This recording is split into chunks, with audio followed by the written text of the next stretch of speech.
कोल्हापूर जिल्हा परिषदेच्या 1957 शाळा आहेत. या सर्व शाळांमध्ये 16 जून या यंदाच्या शैक्षणिक वर्षाच्या पहिल्या दिवशी प्रवेशोत्सव साजरा केला जाणार आहे. राज्य शासनाच्या वतीनं 12 मार्च 2025 रोजी शासन निर्णय काढून याबाबतचे निर्देश देण्यात आले होते. यानुसार शाळांमध्ये पहिल्या दिवशी लोकप्रतिनिधींसह जिल्हा परिषदेच्या अधिकाऱ्यांकडून स्वागत करण्यात येणार आहे. माननीय पालकमंत्री साहेब, माननीय नामदार मुश्रीफ साहेब आणि सगळं आमदार साहेब, खासदार साहेब आणि माजी सरपंच सदस्य सगळ्यांनी आम्ही आवाहन केलेली आहे आणि त्यांना ठरवून सुद्धा दिलेली आहे की कोणत्या शाळेला त्यांचा नोडल ऑफिसर सुद्धा आम्ही वाटून दिलेली आहेत. त्यामुळे सोमवारी 16 तारीखला सगळे यंत्रणा, सगळे अधिकारी, कर्मचारी, सगळे यंत्रणा फील्डमध्येच असणार आहेत. आणि या व्यतिरिक्त मला खूप सांगायला आनंद वाटत आहे की आणि प्रत्येक गावाच्या सरपंच, उपसरपंच त्यांना सुद्धा माझ्या पत्राने आणि कलेक्टर सरांच्या पत्राने आवाहन केलेली आहे की त्या दिवशी शाळेमध्ये जाणे, नुसतं त्या दिवशी जाऊन शाळेला भेट देऊन परत येण्याचा कार्यक्रम नाही आहे. आम्ही खूप डिटेल पद्धतीने प्लॅन केलेली आहे की तिथे शाळेमध्ये जाणे, मुलांसोबत चर्चा करणे आणि शाळेच्या जे काही भौतिक सुविधा आहे ते चेक करणे आणि शाळेचा अभ्यासक्रमसुद्धा त्यांच्याशी डिस्कस करून याच्यामध्ये कशा पद्धतीने आपल्याला चांगल्या पद्धतीने करता येईल ते डिस्कस करून आणि आमचा एक नमुनासुद्धा आम्ही तयार केलेली आहे. त्यांच्याकडे जे काही फीडबॅक आहेत ते फीडबॅक घेऊन आमच्यापर्यंत यायचे आम्ही नियोजन केलेली आहेत.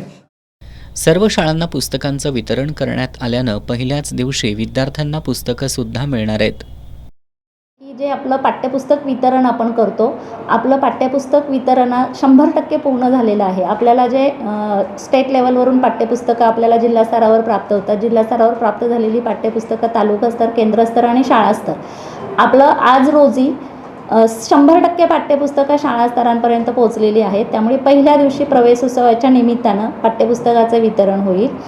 दुसरा जो विषय आहे तो गणवेशाच्या बाबतीमध्ये, गणवेशाच्या बाबतीतल्या गाईडलाईन अशा आहेत की गणवेशाचं आपल्याला ग्रँट अवेलेबल होते समग्र शिक्षा अभियानांतर्गत.